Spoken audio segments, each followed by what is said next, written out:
Hi, I'm Will Bruin, and I was just recognized as a Seattle Sounders legend. Now I get to do voice reads for the Sounder at Heart podcast network. Here we go. Come on! Hey, O'Shan! Let's go! The Seattle Sounders have done it! MLS Cup winners! Here comes Rui Diaz through the middle to crown it for Seattle! The Sounders rule the region! Seattle Sounders is campeón!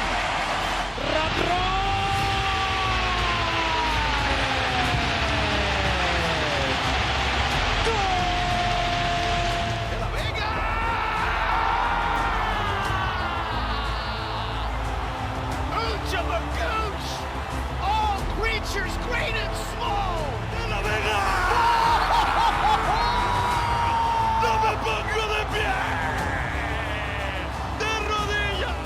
You know, what was the thought process in terms of who you decided to use and who you didn't? Ever since Sounder at Heart wrote a commentary that we didn't take Cup seriously.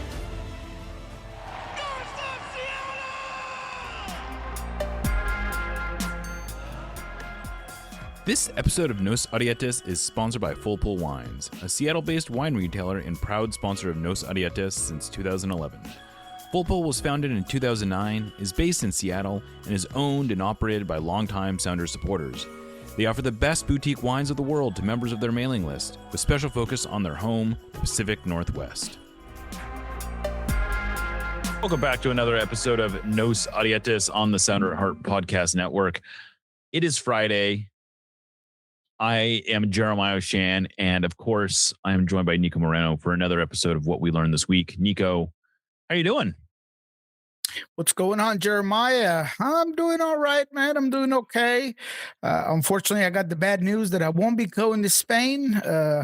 One too many items happening. My son is moving to a regular apartment there in Wazoo, so there's a couple of things that I'm going to be having to handle around those dates, but it's all good, man. I am excited to be here and hear from you guys and be very jealous of you guys being in Spain. Yeah. But, you know, we'll do a 1-2 little thing where, you know, I'll see what I could find or bring to the table from here. But yeah, no, excited to be back on, of course, in What We Learned This Week. Always excited to bring new information. Happy for all the commentaries that we continue to get about the show. Thanks everyone for the hellos. And yes, let's get going. Yeah, so in case, I don't know if we actually formally announced it, but yeah, Noah and I are going to be going to Spain. We're only going to be there for really like 2 or 3 days, but we're going to be there for February, the 2 games that are on February 5th. We'll be there at least a day ahead of time as well to gather some interviews, to finish up some of the details in the magazine. Of course, for the new Sounder at Heart print publication is in the final stages of publication right now. We have pre-sold like 1,000 copies already. It's pretty crazy. Ooh. I know. We may actually we've already had to increase our order a couple times. We may have to increase our order again. So it's pretty exciting. If you don't know yet that this is a new print publication that Sounder at Heart is putting together, there's about five or six kind of feature stories that will be in it, focusing on different parts of the Sounders and the Reign and sort of the Pacific Northwest soccer scene in general. The hope is that eventually this will become a quarterly. We're starting off just committing to 2 issues for now. But then if that goes well, and it looks like it is going well, we'll start doing that on a regular basis. So that's one. We have all kinds of exciting things. We have that. We have this trip to Spain where we're going to have all kinds of exclusive content. And then the other big news, which we haven't, you know, this may be, depending on when I get around to making a formal announcement, I just signed a lease for an office space in the ID. Sounder at Heart is going to have a formal studio. You and I are going to start recording there pretty regularly, probably sometime next month. And Lobbing Scorchers is going to be using it for their studio. Going to be a lot of fun. We think there's going to be some opportunities to have listeners come hang out with us and watch some live tapings, live broadcasts. I don't know, however you put that. But I think this is going to be a really, really exciting time for Sounder at Heart. A lot of things are going on right now. Studio space, baby. Look at that. We moving on up, baby. We moving That's on right. up. Man, I That's love it. right. No, I'm excited. I felt like this was going to be a big year for Sounder Hard. What I love about the studio space that it just provides just a whole other level of the Yeah. content that we can provide. We could have more guests. Shoot, we could do a watch party. I mean, I don't know. I mean, sky's the Exactly. limit. You know, it could be all kinds of stuff there at the studio, man. I guarantee you, the short from having to get there whenever I'm in the doghouse and saying, "Hey, man, Jeremiah, leave the key, because I got nowhere to go." Crash on. I'll make sure to keep it, in use. So I appreciate that. I think that people are going to be excited. Some of these extra stuff I have here for Sounders, maybe I'll take to the space and see if we could hang it, or if you already There we have it or not. go. But yeah, I mean, it's going to be a good time. I like it. Yeah, I think it's going to be a good time. So, and of course, there's actual news, a little bit of news to report today in the world of the Sounders. They played their first preseason game of preseason. They faced Danish side Brondby. They lost 2-0. Not like it was streamed.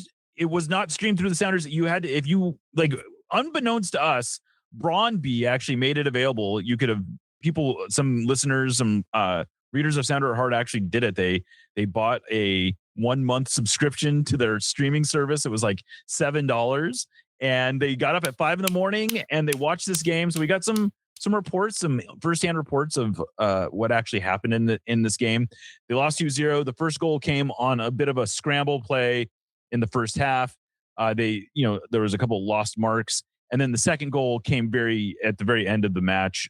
Jackson Reagan lost his footing and fouled a guy in the penalty box, and they converted the penalty. But they played two halves. Obviously, they played a 90-minute game. They totally switched the lineup at half. They had sort of a mixed group. I know, Niko, you talked to some guys. What are you hearing about how the game went from the inside? Yeah, I mean, kind of in broader specs, that this first week was going to be about playing with new guys and just hitting the road running, kind of, and just getting some rust off.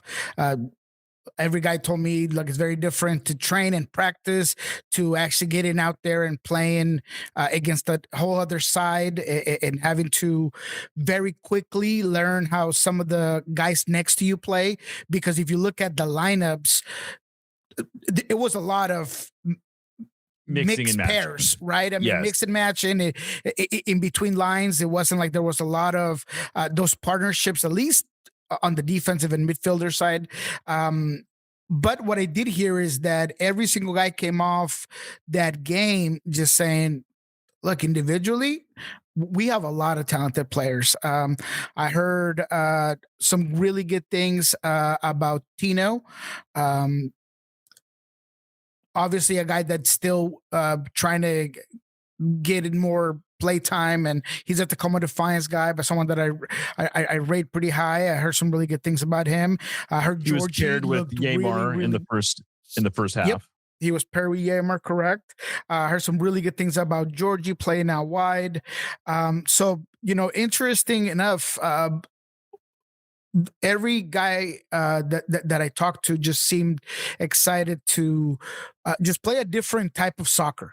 It's always interesting that guys take a lot of just playing in European side that they don't know anything about. They don't know anything about you, and it just hits something different than your usual, like, MLS preseason, like the Coachellas, or those internal tournaments that we have here in MLS. Does it just get a lot more of it, especially in the physicality part of the game? So a lot of positive feedback overall, despite the 2-0 loss, of course. But I think everyone understands that this is a process, and I understand crash outs. I really do. And it's great. And it's awesome that people are so passionate. But the fact that there was comments, I'm not kidding you, comments about, see, I already knew that we were not going to be able to score this season. I mean, that is craziness. I mean, it is game one of the preseason, people, and this is your fitness camp essentially. So let's slow it down. I like the passion, but let's keep it calm. Right. So just to give you a little bit more context of what the lineups look like. So the first half had Andrew Thomas in goal, Reed Baker Whiting on the left, Antino Lopez, Yamar Gomez Andrade, and then Kalani Kosarienzi. And then in the midfield, it was Nikola Petkovic and Christian Roldan, sitting behind Sebastian Gomez, Albert Rusnak, and Peter Kingston. And then Osaza de Rosario started up top. And from the sound of it, they sort of defended in a standard 4-4-2. They attacked in more of a 3-2-2-3 in that half. And then in the second half, they switched up the lineup completely. Stephen Fry was in goal, and then Paul Rothrock on the left, Jackson Reagan, Galatine Sandness, who is a academy player, and Alex Roldan on the right. And then there was a midfield pairing of Snyder Burnell and Hassani Dotson, with Jordan Morris, Jesus Ferreira, and Georgie Manungu in the attack, with Danny Masovsky up top. Again, they defended in sort of a 4-4-2. And in this half, they played into more of a 2-3 build that had Rothrock very high as a left back, so almost playing as a left wing back. And then Alex would pinch in along the two other central midfielders to create sort of like a 3-man, so like a 2-3 build out there. So a little bit of a different look. I think it hints at, some of the same principles the Sounders have played with in the past, but, maybe a little tweak difference there. I suspect that we'll most often see that when Alex is on the field, because Alex does naturally sort of fit into that midfield very nicely. But other than the formations, I don't know that we can. I mean, honestly, I don't know how much we can take away from this in any case. But some of the standout players, from my understanding, De Rosario looked very sharp. Kosa Rienzi had some moments that he looked really good. Yeah. And then Christian Roldan too. Yeah, and then Christian Roldan just sort of did his thing. And then in the second half, Brunel and Reagan were sort of the standouts, aside from Reagan's penalty there. And then Alex Roldan also looked like he looked very comfortable sort of in this new hybridized role. But the other bit of news, Brian Schmetzer let it come out that they are actually going to be playing 3 games in Marbella, which makes a lot of sense. Otherwise, there had been almost 2 weeks between preseason games. So I assume that there's going to be a third Marbella game announced. As it is right now, they've only announced 2, both of which are on February 5th against Medalist 1925, which is a Ukrainian team, and Hammarby, which is one of the top teams in Sweden, a team that they've played. Now, this will be the third time in 4 years they've played them in Marbella. So this is a kind of a familiar opponent. But I don't know. I think it's an okay start. I wouldn't get too worked up about it.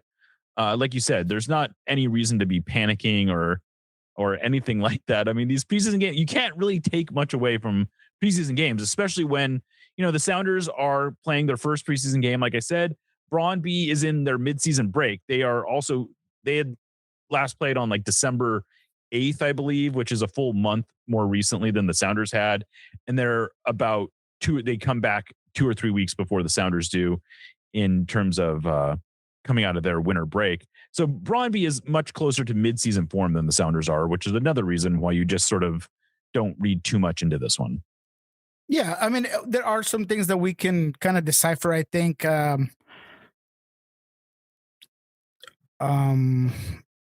Andrew Thomas getting the start in the first game, maybe you could, consider that some sort of indication.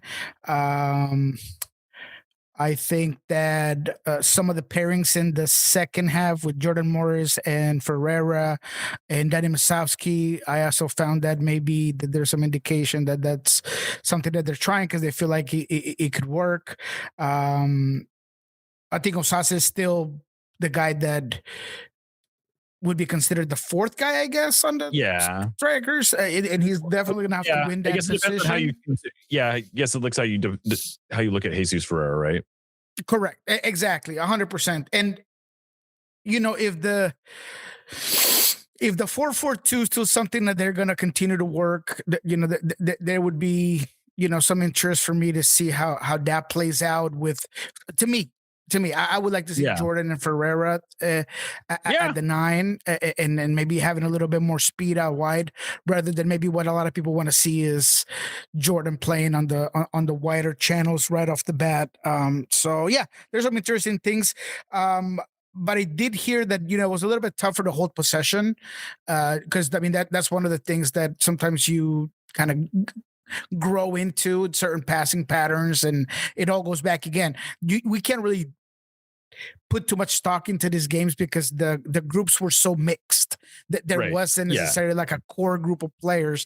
There were, some players that you maybe want to see together, but of course you're going to put like Reagan on one of the halves and then Yamar on the other. I mean, you want to get some of the starters around some of the younger players or the ones that you're hoping to look at. I'm curious about Nikola. I really do want to see what he brings. That's probably the guy that I want to focus on. I didn't hear much about him from what I talked to people, so I don't know what that means. If it's good because he didn't do anything too bad, or if it's not good because he didn't do anything too great. Again, it's game one, and I'm kind of jealous that I didn't hear about the $7 deal there. Although I don't know what I would do with a month subscription, to be quite frank. But maybe in the next one, I'll try to hop on and check it out. Yeah, it is funny. Like I don't really understand the ins and outs of why the teams the Sounders are playing often are able to make these games available, but the Sounders aren't.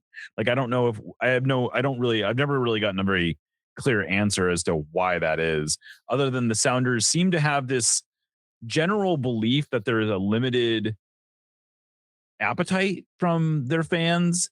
And I don't know, maybe we're just exposed to people who are too rabid, but among the people that I interact with, there's no shortage of interest in wanting to watch these games, even at 5 a.m. like this one game was played at. Yeah, last time that we discussed it with somebody, and I thought you might have been there or not, but there was something about Apple TV rights and not being able to. You got to talk to Apple, I believe, if you want to do anything along those lines of preseason. I'm sure that in some way, shape, or form, the Sounders are unable to do anything internally unless they talk to Apple TV and stuff. I mean, it's a problem even with just radio, that alone, with some imagery through their own page. Obviously, the opponents are not. They don't abide by those rules, so they're fine doing it through their streaming services or their own, websites. But I do believe that there's something along the lines of it being a no-no to show that if you're an MLS team. Yeah, exactly. So I don't know. Without getting into all that, I don't know there's how much time there's worth spending on it. But it would be nice if these games were a little bit more accessible. Like even the highlight package didn't include the 2 goals, which is just kind of like, what are we doing here? But I guess that's how it goes. All right. Well, there was some other news, not necessarily directly related to the Sounders, but it came out this week. MLS did 2 big things. One is they released the amount of GAM that each team has available. Now, this is a little bit confusing because it doesn't give you a very complete picture, because what it tells you is how much GAM each team has available. What it doesn't tell you is how much of that GAM is already being used. So we don't really have a sense of how much flexibility the Sounders or anyone else currently have. We just know how much over the salary cap they're able to go. The Sounders, that said, I think had the 9th most GAM of any team, something around $5.6 million. Which is a little less than my personal estimates had been. And I'm trying to figure out why, like where the discrepancy comes from. I don't have a great answer for that. One possibility, though, might be that they haven't applied the Danny Leyva transfer fee to their GAM total yet, because they're waiting to see what ends up happening with other potential moves. Because, for instance, if they were to get $3 million from Obed Vargas, which doesn't seem likely, which we'll talk about later, but that would be their entire amount. And so they could potentially put off cashing out on Danny Leyva to another year, I believe. So anyway, I don't know exactly. We are going to look into that. But the more sort of specific thing that the Sounders were, or that we learned about the Sounders and the league in general, is MLS updated all their roster rules. And there was a bunch of kind of interesting changes. The big one, kind of the headlining one, was that the transfer windows have been altered so that they are a little bit more advantageous to MLS. So, for instance, the primary window, which is the current window we're in right now, runs January 26th to March 26th. That's a little shorter than it used to be because it used to run into April. And what they did is they took some time from this window and they put it into the summer window. So they extended out the summer window. So now the summer window runs July 13th all the way to September 2nd. And the reason September 2nd is notable is because that is a couple days after most of the transfer windows in Europe close, meaning MLS can now theoretically swoop in and grab players who weren't able to find a landing spot in Europe. And it also allows them to trade, to essentially move players abroad and have a little bit more time to replace them. So like the example I've heard cited most often is with Minnesota United, where they could have transferred Joaquin Pereira to somewhere, I guess, is Spain, I believe it was. I think the Portuguese team, I thought. Okay, a Portuguese team. And the reason they didn't do it was because they wouldn't have had time to replace him. Whereas if the window was set up how it is now, they likely could have replaced him. And so it gives teams a little bit more flexibility. I don't know. Do you have any, before we move on to the other parts of the announcements, did you have anything that you thought was relevant or interesting about those transfer windows being altered? I just think it puts you in line to better use the summer transfer window. I feel like this shift is to prepare for the calendar change. I think that the fact that you are going to be in some cases at 1 day, in some cases a couple of days from when other teams are getting ready to close does give MLS some benefit. Going back to Minnesota, I felt like when they moved Tanny, they also didn't have enough time to replace him when they did at that time, but the offer was so good they couldn't refuse it, so they were kind of handicapped moving forward after that move was made. So it does make a lot of difference, although it might not seem like that. MLS can shift that and can move those two windows at their pleasing in terms of shortening one and expanding the other. And I feel like they've purposely done this now to make sure that their MLS teams are protected in both ways. One, to be able to replace players if they do sell players abroad, and then being able to cash in when they can, and being a lot more active in the global scale of transfers. So it's interesting. It's something that, whenever you talk to agents, they're trying to figure out how MLS does it specifically, and they never understand why the summer windows are shorter, because it makes no sense. This is something that people will tell me at the time, like, why is the summer window so short and then your winter window so long? So yeah, and this just, again, brings you back to being in correlation with the rest of the planet. So it's interesting. Yeah. And then this also is a little more like what the window will look. This is a little closer to what the window will look like once the calendar changes, with the notable exception that they will probably add a few weeks to the beginning, and maybe even they could on either end. They will probably add some time to the summer window because it will then be the primary window. And so you'll have a transfer window that allows teams to sign players, and even has even more flexibility to sign players from abroad. So it gives you a good idea of how these things will eventually line up. And, I don't think there's really any downside to doing this, in part because it never really made sense for the winter window to stretch into April, because there just aren't that many signings that happen after mid-March. So there wasn't totally really, yeah. I mean, certainly the Sounders weren't signing, although I guess maybe they were able to get Ryan Kent last year, but not. Point being, it's like these are extreme edge cases. So The other changes that were announced is, and this is like this one of the small ones, like there was some small stuff like the roster compliance day is now February 20th, which is basically the Friday before the season starts. And then the roster freeze is pushed all the way back to October 9th, so that's when teams can no longer make changes to the roster. One of the big changes this will be very interesting to see how this ends up getting used. But they changed the rule around intra-league loans, where it used to be that if you weren't, for the most part, if you were 24 or younger, you could only be loaned out if you were 24 or younger, because the thinking was that this is a rule designed to get young players extra playing time.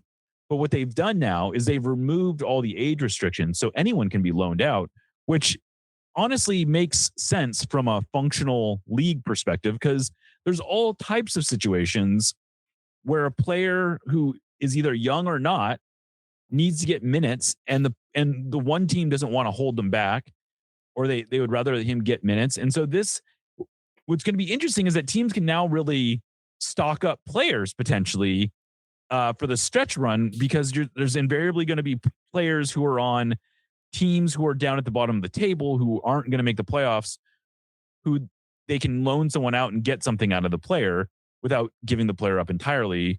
And there's going to be teams that are making playoff runs that want to pick up these players. Yeah. And I feel like loans are becoming a lot more used than, a couple of 5-10 years ago. I do think that it puts you in a position, well, a team like the Sounders, where they've had, so many players where sometimes there's a need to maybe put them in a USL team because maybe there is a lot of constrictions within the MLS to do certain things. But now to all those teams that maybe bring in a guy from abroad, and maybe there was an academy kid or something that worked out your way, and maybe you can loan that guy and get that cup off. I just think that all these changes are allowing each team to better use their full resources. Right. And to me, that's just a plus. Yeah. I don't think there is a downside. Now, invariably, Inter Miami is going to use this rule in a way that a lot of people don't like or something. And then we'll be saying this is bad. But I do think it's important to note that as annoying as it is to see teams like Miami continuously push the boundaries of what's allowed, I do think that there's a benefit to that, which is that it's forcing other teams to sort of raise their level. And I think that's something that's been missing from MLS for a long time. So I don't begrudge Atlanta stacking their roster, or not Atlanta, Miami stacking their roster. They're clearly very good on paper. I know you guys talked about it a lot on Lobbing Scorchers this week, and we don't need to do a whole Miami bit, but I'm not worried about that. I think the Sounders, if the Sounders don't like it, they need to go out and do more on their own.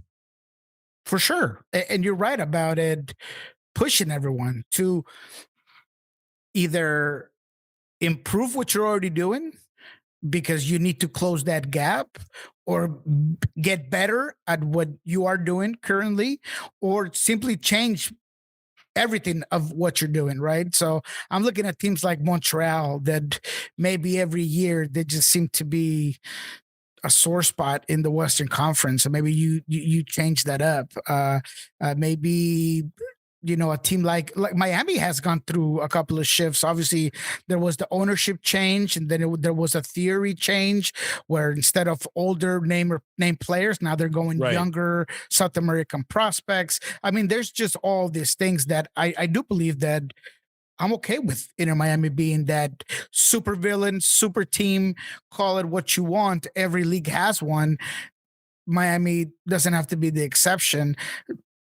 I do firmly believe that in MLS, with the way things are set up and the structure that's set up, it's not as clear cut as a Bayern Munich winning 9 out of the last 10 years or something like that.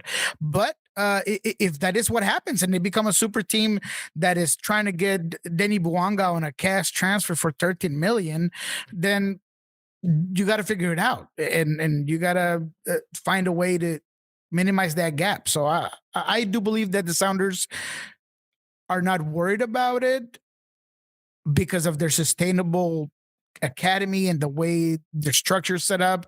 But I do understand why maybe now more than ever we're hearing about potential new investors and trying to find more capita, because at the end of the day, it's about injecting more money into what you're already doing.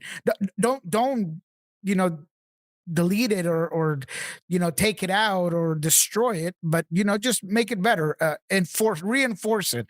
And Miami and LAFC and all these big spending teams, that's what they do. Right, exactly. And then on the same token, the league also removed the restrictions on how many cash for player trades or cash furs, or I don't know what word, we haven't really had a term for that, but technically they're called cash for. Yeah, they're called cash for player trades in the league. There used to be just a limit of 2 that every team could make. Now they can do as many as they want. I don't know how much that really makes a difference, because you still got to fit it under the salary cap. But I don't know why there was really a limit on the number they could do, because there's other guardrails that keep teams from just going crazy with that rule. That's a very sensible rule to me, to get rid of the limit there. And then there's like some other smaller stuff, like there's no longer a deadline when a player can be switched from an international to domestic. Basically, if they are in the process of getting their green card, I believe they are no longer considered international. Then this was kind of an interesting one. I guess teams can now trade international roster spots for a specific time period. So like if you are in the beginning of the season and you just need an international roster spot for half the season, you can basically work out a loan for an international roster spot so that it goes back to the original team in the secondary window. I don't know how often that goes into practice, but I thought it was an interesting little tweak. I assume there's some team that was asking for this change and no one saw any objections to it, but it's an interesting little quirk of MLS where, each team is limited to 8 international roster spots. The Sounders routinely trade a bunch of theirs right now. Like for instance, this year they've already traded away 4 of them.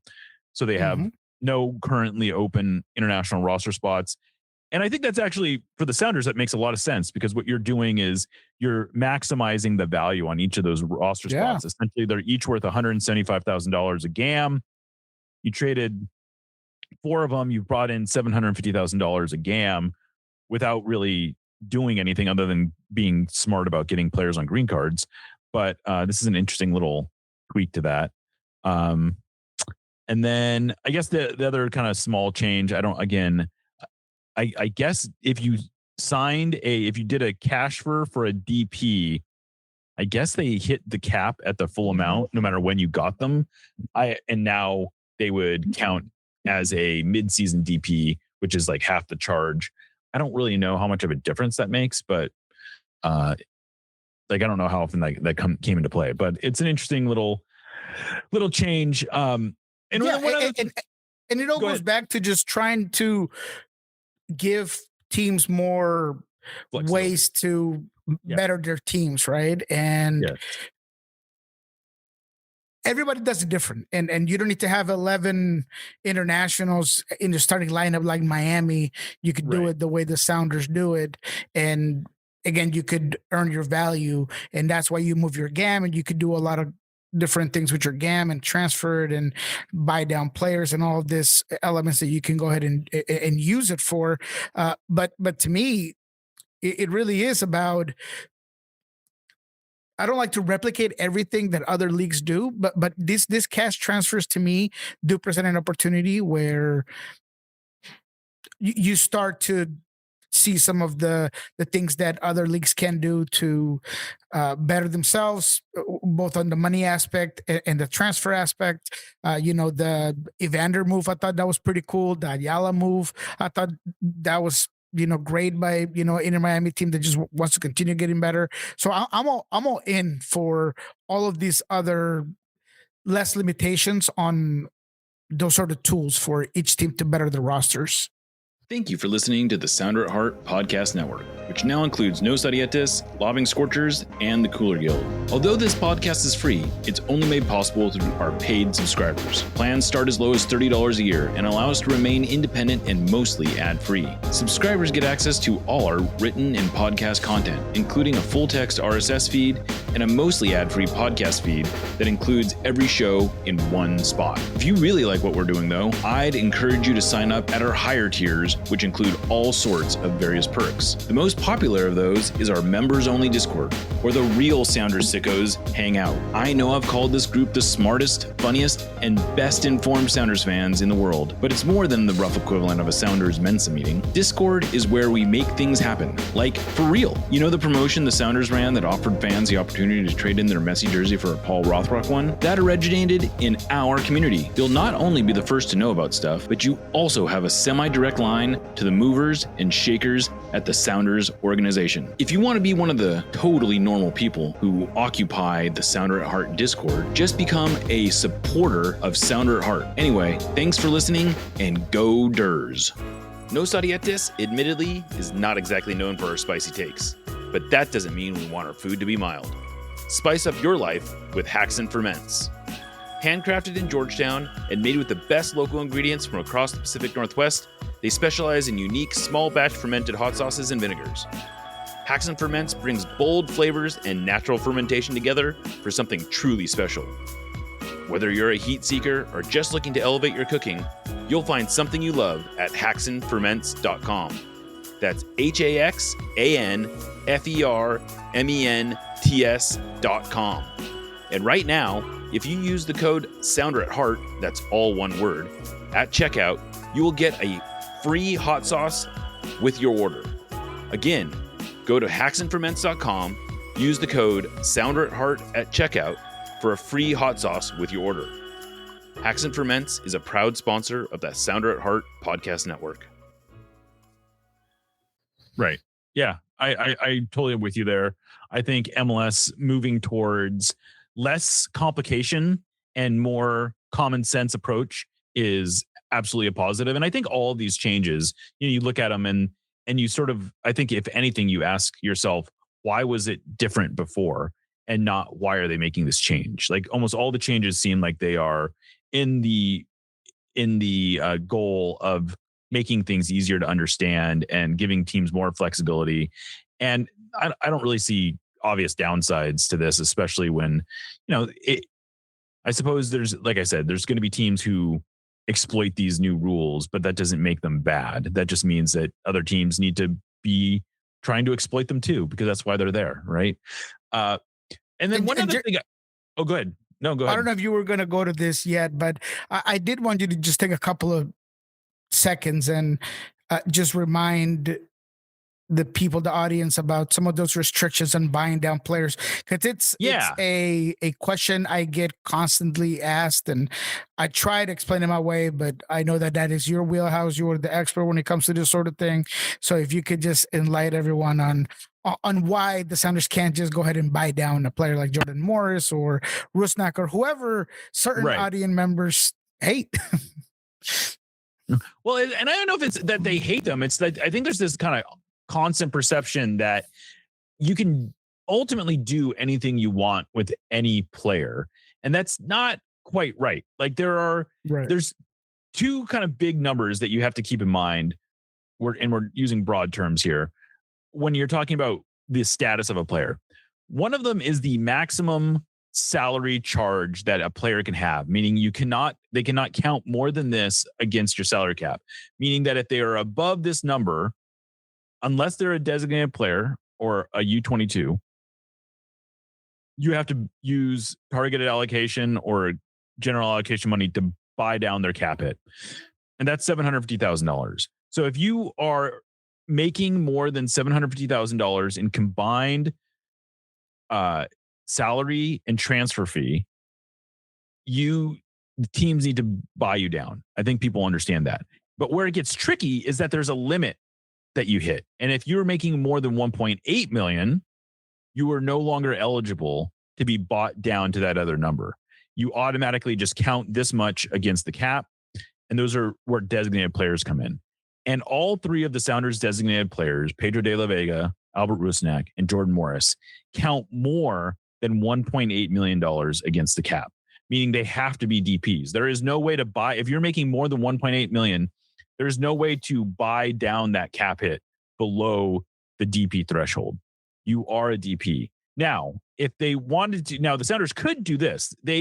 Because all three of those players are getting close enough to the end of their contracts, what the Sounders could theoretically do is re-sign them at a number where they guarantee them more total money, but they bring down the annual charge that they are incurring against their salary cap number. So theoretically, like for instance, Jordan Morris's contract is set to expire in 2027, I believe. Yes. They could sign him to like a 5-year extension at, one where the average ends up coming down below what he's currently owed. Now, that would be an expensive thing. The Sounders would have to guarantee these guys more money, but Pedro de la Vega is maybe a better example because his salary is only, I think, $1.1 million or something like that. And the only reason he counts more than 1.1 is because the Sounders spent $6.5 million, something like that, on his transfer fee. And you prorate that out over the course of his guaranteed portion of his contract. That pushes him over 1.8. So the Sounders, if they wanted to, they could re-sign Pedro where they don't have to worry about the transfer fee anymore. They could still give him a raise and they could bring down his cap hit. And that's something that potentially they could do if they needed to open up a DP spot. The one complicating factor there, though, is that, as we reported, Jesus Ferreira has a clause in his contract where if he exceeds a certain number of goals and assists over a 2-year period, he would become a designated player. This is sort of like the make right for when he took a pay cut to come to the Sounders in the first place. But the point being is that there is some flexibility there. It's just not the flexibility that I think a lot of people think it is. Boom. Exactly.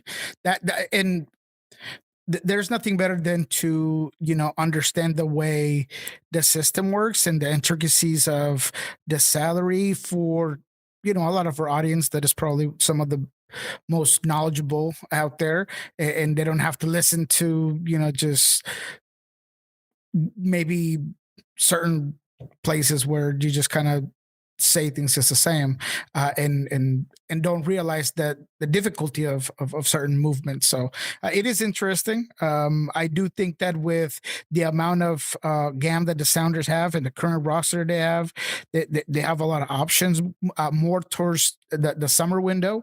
We're going to talk about Obed Vargas, I'm sure, but with all the positional battles and everything, I keep hearing great things about Hassani, included in this game, included in just the overall week. So if he's a guy grinding and the moves that you've kind of added on and you're able to move Obed, where do you put that money? Where do you add somebody at? Right. I mean, I think that the Sounders in the summer could be, doing a couple of things. So it'll be interesting to follow. Yeah. Well, let's get on to the Obed Vargas tip a little bit here. There has been some reports rolling around out in the internet about him being close to a move. What do you understand that to be? Because I don't know that this really washes how I understand the situation. Well, I really just think that certain news members, whenever they say something, it becomes a news just because they said it or they repeated it. And I don't know, sometimes if they see it and do it, or they maybe just found out and then they decided to put it out there. And because, Seal Merlo is the guy I'm talking about, he ended up putting a post that Obed Vargas could be leaving in the winter, which both you and I have spent full episodes on. But then he added, I believe, at the end of his tweet that Obed Vargas's agency or representation, something in that regard, we're working heavily on finding a move and that it could be finalized by the end of the week. Now, that's the part of the tweet that I have an issue with. I don't think at the end of the week which is now, or maybe Sunday, he was thinking the end of the full 7 days, something's going to get done. I don't see that to be the case. I just think that maybe he just got a wind of either the agent or somebody around it and decided to go with it. But he said nothing different that both you and I have been reporting. I haven't heard anything different. Obed Vargas right now is fully committed and concentrated into the national team. He just played against Panama yesterday. So I know that agent's doing moves on his own, and he could be very well be talking to Real Madrid right now as we speak. But everything that I've heard does not indicate that that's the case. Yeah. My interpretation of what CL Merlo was saying, and I don't know if he was meaning it this way, but my interpretation of it is that, yeah, this is a very important week if Obed is going to move, but barring something getting lined up in the next week, he's not going anywhere.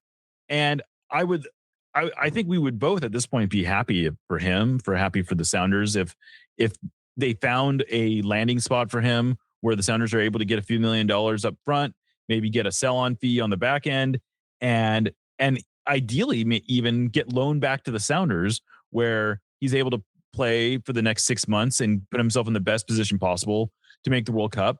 And then in the summer, he goes off, whether he makes the World Cup or not, he goes off and he joins this other team. I'm seeing no indication at all that such a move is likely or close to materializing. And if the expectation here is that Obed is currently weighing offers that are sitting in front of him, that does not seem to be the case, correct? Correct. And right now, it takes 3 to tango. I mean, the agent can have the best possible move of what he believes is a good transfer. But right now, and until the winter window closes, actually until December, the Sounders have all the say in the world, obviously with the bounds of a pre-contract in the summer. But at the end of the day, right now, the Sounders need to give their okay, as well as the player. Of course, he has to give the okay. So it's a three-man type of situation that we have here for this thing to work. And right now, at this moment, as far as I know, as of today's Friday, there is no formal offers that are on the table for him. So unless the agent and Merlo no more, I don't see it to be a thing. And to be clear, if the agent were to bring the Sounders a deal, all indications are the Sounders, assuming it's not a free transfer, the Sounders would probably be willing to accept it. Like the Sounders are not in a position to be turning down offers, and I don't think they're trying to turn down offers, but that's sort of on the, there's nothing like that in the offing, at least that I can see. And I think one of the things that, we've been discussing a lot over the time, and I don't know if we want to get too deep into this, but I feel like there's this perception that once Obed is on a free, that offers will just kind of come in, like descend on him like from heaven. Like there's going to be all these big offers from teams who, for unclear reasons, were never willing to make a transfer offer for him, but now are willing to pay him a signing bonus and a big salary. When I'm not so sure that it's going to come off like that. Like I don't doubt that if he wants to go to Europe, there is teams in Europe that want him to play for them. Are they the kind of team? But if it was an Atletico or a Dortmund or someone of that ilk, wouldn't it make sense that those teams would be more than happy to pay a relatively small transfer fee to get him now?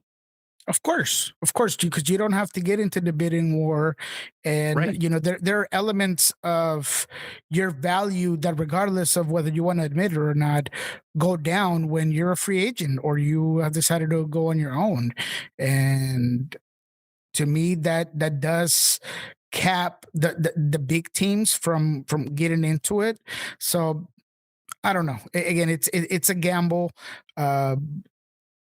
Obed Vargas, as much as we love him and as much as he's a generational talent, as we've said,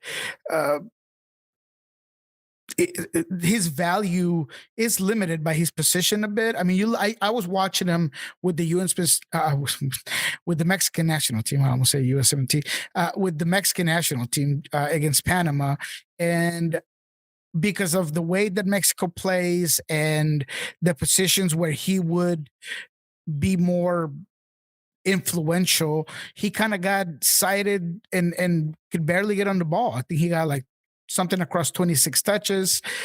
He did a lot of defensive effort. I thought that he was really good, showing his physicality, and even the broadcasters was like, "Oh, this is what we love about Obed Vargas."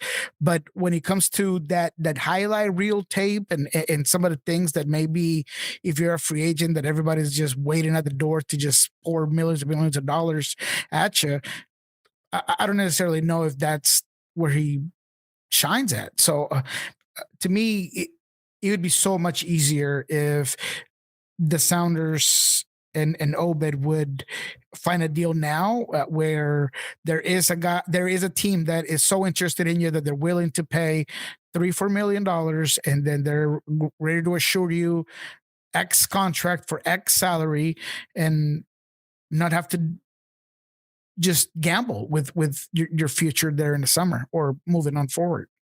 Right. Yeah.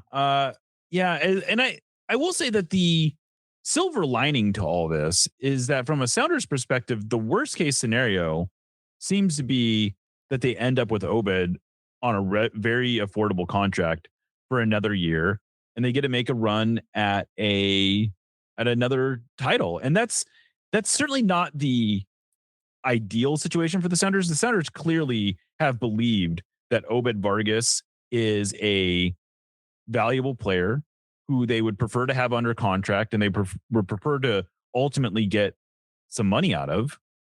But they aren't exactly being done dirty either, because they are getting value out of Obed just by having him on the team. And Obed, to his credit, has never shown any signs that he is giving less than 100%, that he's not anything less than 100% committed to the Sounders. Whether or not he wants to commit his future to the Sounders is a separate issue. But for the present, he's been exactly the player that you would want. And Brian Schmetzer has given every indication that as long as he believes Obed is putting in the effort and doing his best, that he's going to treat him just like any other player. And I like, there's not really I understand why fans might be frustrated at the way this is playing out. But I think if you really look at the particulars of the case, you can understand whether or not you agree with Obed's perspective. I think you can understand why he's betting on himself and why he believes that this is his best option. I think we can understand why the Sounders hadn't, they can't force Obed to sign a new contract, and they've been trying to sign him to a new contract for at least a couple years. So I don't know if you can fault them too much. And I'm sure if we can do a whole episode on that if we want, but I think the more I look at this, the less I am really mad. And I think we can disagree on various decisions and perspectives, but I think everyone is behaving, certainly the Sounders and Obed are behaving maturely here. Like they're doing what's best for them, or what they believe is best for them. For sure. And the end result will end up showing you who was right at the end of the day. And to me, I hope it all goes well for both, right? Right. But as someone that has, again, been able to watch this young man turn into such a good player, a kid that is so nice, so great, so humble, such a hard worker. The thing that I would not want to happen is that he goes to another team where he doesn't get to play the position where he's best at, as it has happened to him with the Mexican national team, as it happened to him with the U20 of Mexico, where he was kind of essentially just a role player to the other two midfielders.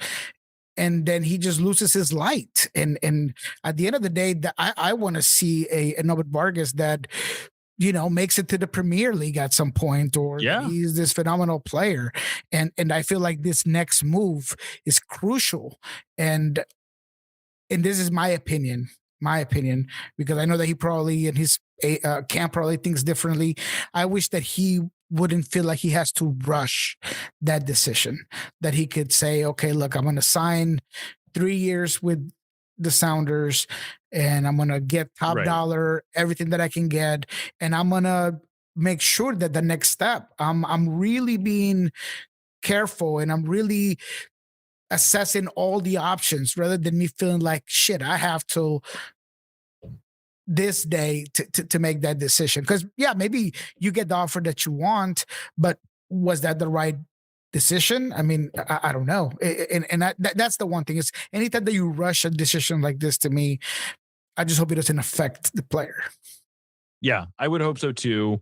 And there's downside. This is not a decision that Obed is making where it's all upside. And I think there's a little bit of a misperception as to how much of an obvious choice this is. Like I've heard a lot of people say like, well, of course he's going to wait until he's a free, except there's a reason this doesn't happen very often, especially for young players. It's not always in the young player's best interest to play out their contract and to set the situation up.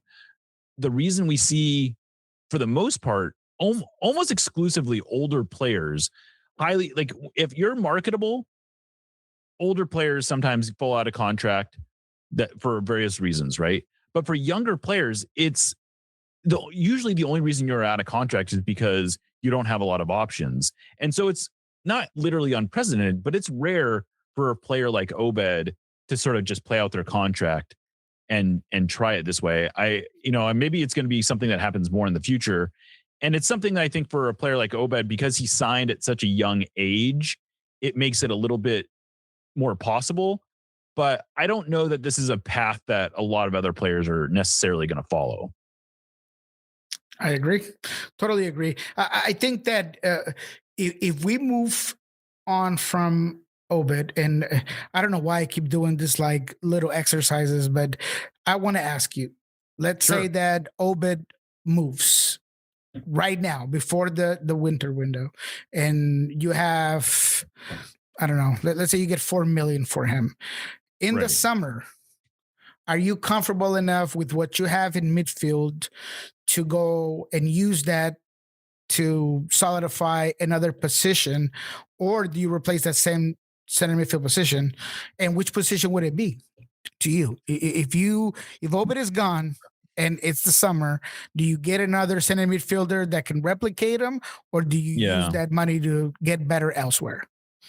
That's a good question. I think a lot of that is going to depend on what you're feeling like you're getting out of Nikola Pekovic, because Pekovic in some ways is a built-in, depth piece at that position. Hassani Dotson, it's going to be, between him, Dotson and Brunel, I don't know that there is a obvious, like the centers seem well positioned to weather the loss of Obed Vargas. They have 5 very good central midfielders who I feel like are not literally interchangeable, but you can probably pair them all together in various ways and it would be functional. And you pull Obed out of that, and I still think you have 4 versatile, useful central midfielders. So if you feel like you're getting what you want out of Snyder, Dotson, and Pekovic, I don't know that you will feel compelled to replace Obed at all externally, because they might be well positioned already. And the nice thing is that by the summer, you should really know how deep you really are at that position. And so if we assume that between those 3 players, you've already got a sort of plan B when it comes to Obed, I would think you'd want to go out and find another dynamic attacking player, even though the centers seem like they might be reasonably stacked in the attack as well. I mean, the nice thing about the centers roster is there's not this glaring need. You can always upgrade. You can always find a better number 9 than Jordan Morris. You can always find a better number 10 than Albert Rusnak. Theoretically, like they are not the best player in the world at those positions, obviously. But so I think that's maybe what you try to do is like if you can go out and you can re-sign, like let's just say they could go out and open up a DP spot by re-signing Pedro to a longer term extension, I don't know, maybe you do go and try to find like a, world-class number 9 or something. I don't know. I don't know. Just, I think that's the Sounders' biggest need right now. But if you have the money and you have the flexibility, I suppose that's maybe what you should try to do. Yep, I totally agree. I mean, to not get too deep into it or get too extended on it, I totally agree. And the short answer for me is because as much as you feel like you're stacked on strikers, I get this feeling like it's a striker by committee. And anytime, and this is a football saying, if you have 2 QBs, you don't have a QB.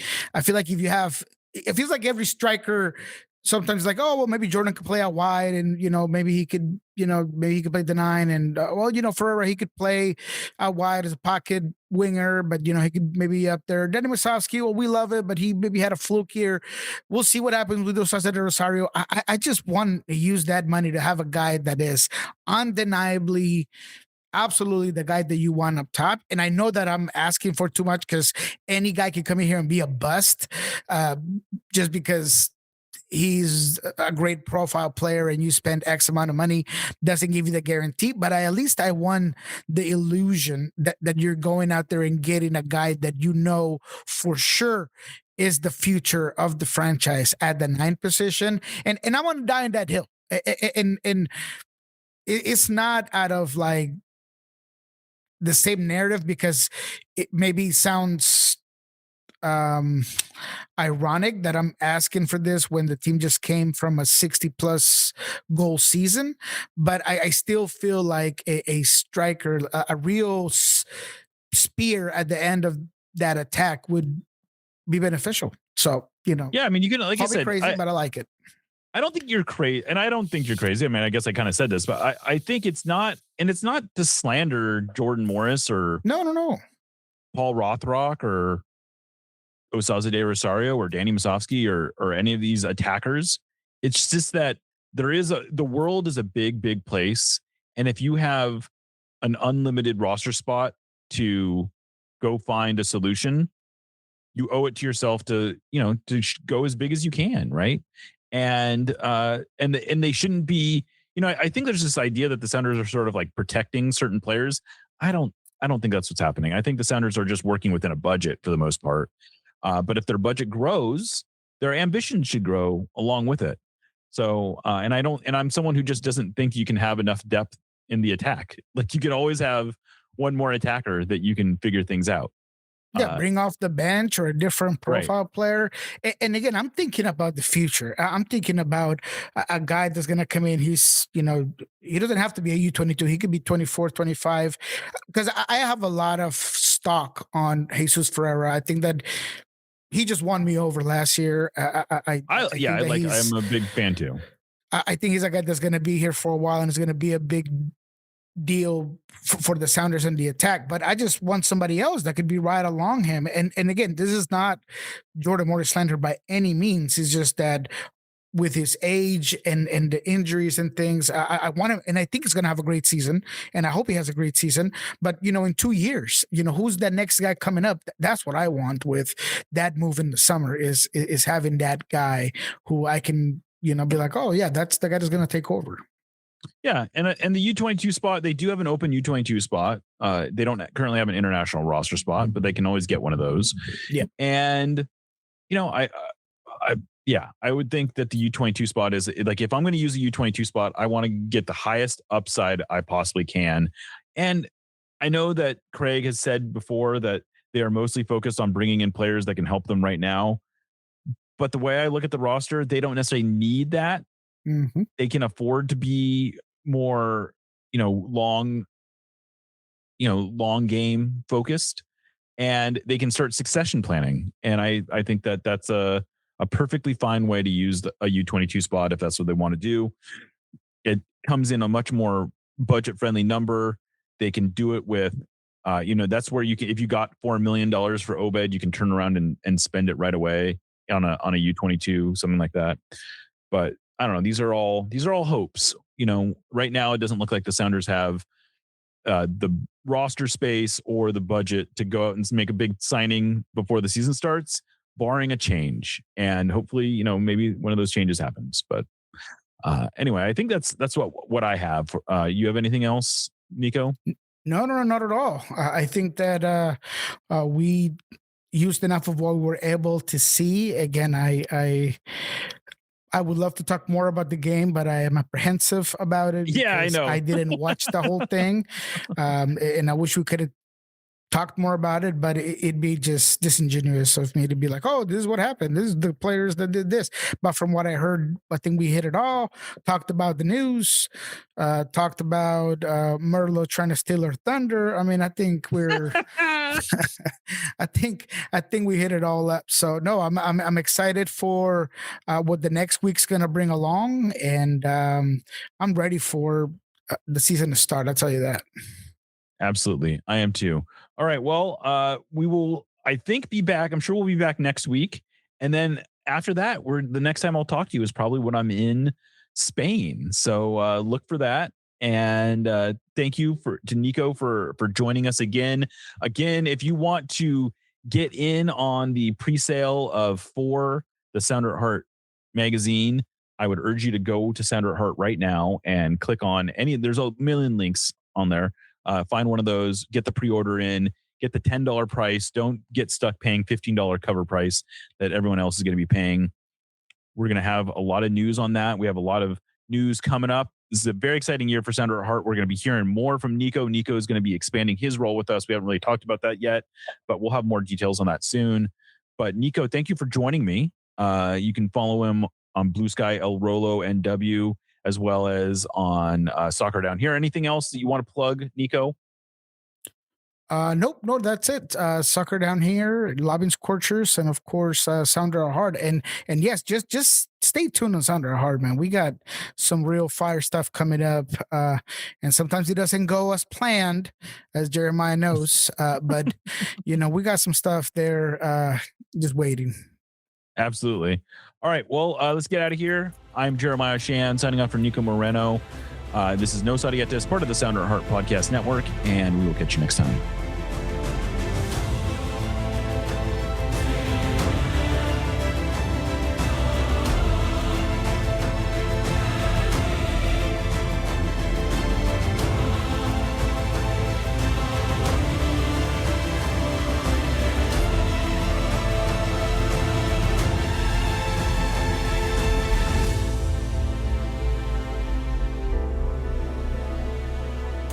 Let's go, Sounders.